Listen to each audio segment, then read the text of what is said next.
Bonjour, bonjour. Aujourd'hui, on parle gestion de son énergie et compréhension de à quel point celle-ci, la mauvaise gestion de son énergie du moins, va nous emmener sur une pente glissante qui nous amène à de plus en plus de contrôle et de plus en plus de fermeture à nous-mêmes, à notre vie, au possible, et aussi de plus en plus de fermeture à la sortie de cet état énergétique bas.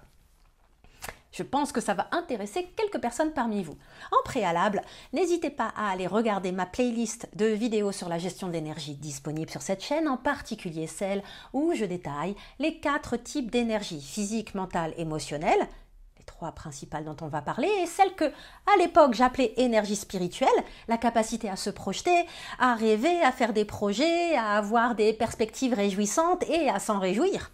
Donc, elle s'appelait énergie spirituelle à l'époque. Aujourd'hui, je suis éduquée à beaucoup plus de choses dans la sphère énergétique et je comprends que l'énergie spirituelle, ça va correspondre à des plans énergétiques bien plus élevés qui sont, pour celles et ceux qui les connaissent et sont équipés pour aller les visiter, des éléments capitaux à inclure dans votre travail au niveau des énergies. Mais revenons à la base qui, dans tous les cas, sera le socle indispensable pour tous, que vous soyez initié ou pas à des niveaux de conscience énergétique plus élevés. On parle d'énergie physique, mentale et émotionnelle. Il ne s'agit pas de silos isolés les uns des autres. On est dans des énergies interdépendantes. Elles vont donc s'impacter les unes les autres. Dans cette vidéo, le but, c'est de toujours ramener les choses à la compulsion, à essayer de contrôler ou à faire face à une forme d'incertitude et l'impact que ça va avoir sur votre énergie. Elle fait suite à une vidéo que j'ai enregistrée précédemment sur justement la certitude et l'incertitude. Lorsque on se retrouve dans une anxiété, une peur de l'avenir, une peur de l'incertitude ou une incertitude, un moment de vie très incertain, on va se retrouver dans 2 états énergétiques. Soit des circonvolutions mentales sans fin, une spirale descendante, une anxiété à essayer soit de répondre aux doutes, soit de faire sens du passé, soit de répondre à des questions existentielles, soit un mix de tout cela. Pour celles et ceux qui suivent, oui, je fais référence aux 3 portes de la tête. En design humain, la tête étant le centre par essence qui va générer des pensées anxieuses, qu'on se le dise, c'est la championne pour ça.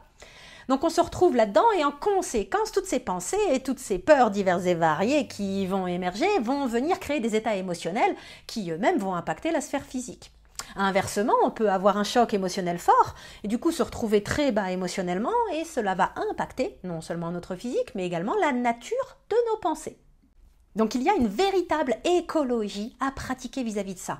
Il s'agit, et je pèse mes mots, de monitorer au quotidien si cela est possible pour vous et même si ça vous convient matin et soir pour pouvoir ensuite identifier ce qui s'est passé et ce qui est venu baisser vos niveaux d'énergie, où vous en êtes sur les 3 batterie, on va dire, qui vous caractérise. Bien sûr, regardez aussi où en est votre curseur de votre capacité à vous projeter, à faire des projets, à vous réjouir du futur, avoir des perspectives réjouissantes, sera un autre élément majeur dans votre introspection. Là, on est sur la base, mais la base qui est une fondation. On n'est pas sur quelque chose qui va se négliger avec le temps, on est sur un fondamental auquel on reviendra encore et encore et encore. Quand il s'agit de regarder les choses sous l'angle de l'impact énergétique, il faut également comprendre que quand nos batteries sont basses dans 1, 2 à 3 de ces silos, voire les 4, là ça commence à craindre, je vous renvoie à ma vidéo sur le burn-out, eh bien on se retrouve à vouloir paradoxalement contrôler des choses.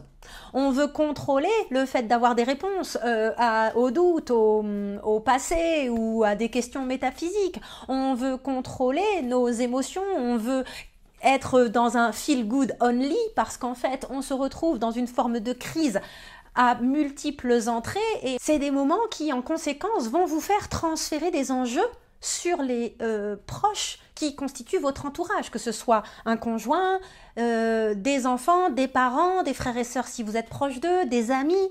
Vous allez vous retrouver en demande et c'est ok d'avoir des besoins, mais il s'agit de ne pas complètement abandonner à autrui ou donner la responsabilité à autrui de votre bien-être ou de votre reboost énergétique.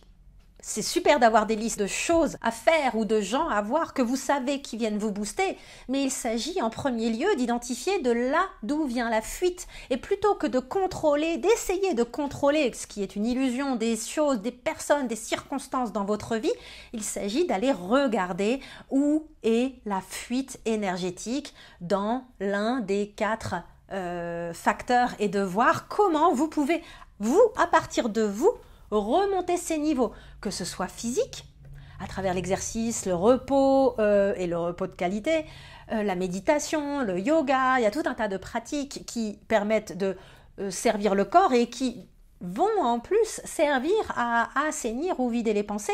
Il y a l'accompagnement thérapeutique, il y a tout un tas d'outils qui permettent de réguler ou libérer le mental fort heureusement. Et au niveau émotionnel, il s'agit de comprendre d'où viennent ces émotions, de comprendre également à travers de la thérapie, du travail sur vous-même, développement personnel, développement spirituel, il y a tout un tas de compréhensions qui peuvent avoir lieu.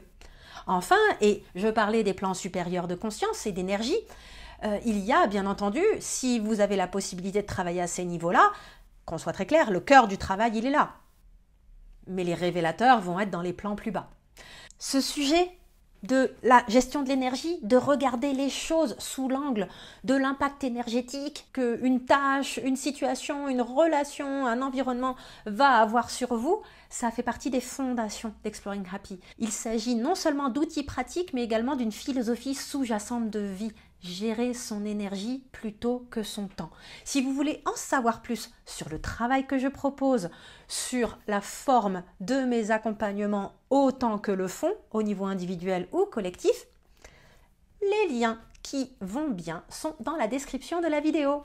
Donc voilà ce que je pouvais vous dire, voilà une manière de vous expliquer pourquoi la gestion de l'énergie est un sujet majeur. Dans une autre vidéo, je vais vous parler de gestion de l'énergie et de design humain parce que je vous connais, vous êtes friand de design humain, donc allons-y gaiement. Je vous dis à bientôt!